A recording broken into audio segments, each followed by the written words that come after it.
You mentioned the increase in the volume of work, Sally, and that's a theme that has resonated with every in-house counsel that I've spoken to over the last 6 months. Have you applied new innovative ways to tackle the volume? We've done lots of things, really. I think initially, come March, when everyone found themselves at home and not really sure how long they were going to be there, we've all had to sort of react and pivot and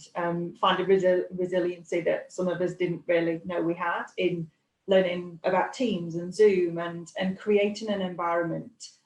for long-term, what's turned out to be long-term, sustained sort of working at home that I guess we didn't anticipate back in March. I think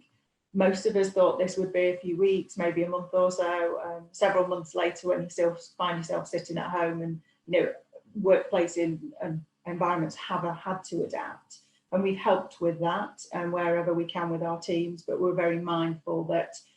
we saw very busy periods initially, like I say, making decisions around our parks and our movies and our content when we're streaming content to people globally, but trying to do that while somebody's juggling homeschooling and caring for others, and just generally trying to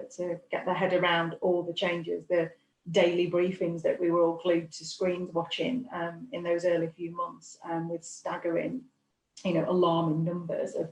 infection rates and things. So it's been a difficult time for us and all businesses, but we've definitely seen an increase, and some of the ways that we've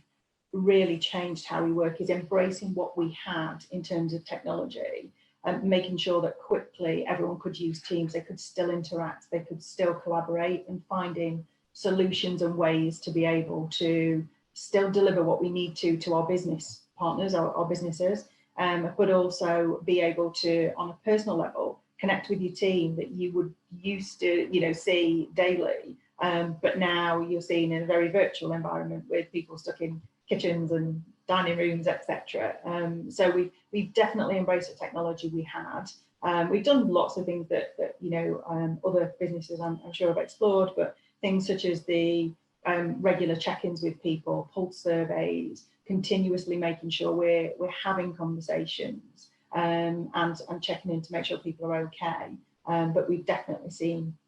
an increase in how we communicate, and the methods for doing that have changed from being face-to-face meetings and trying to squeeze things in diaries to actually connecting probably on a more regular basis, in a more informal way, and in some ways still getting the job done, if not in a quicker way. So there's definitely been some benefits as well as challenges that we've seen. Yeah.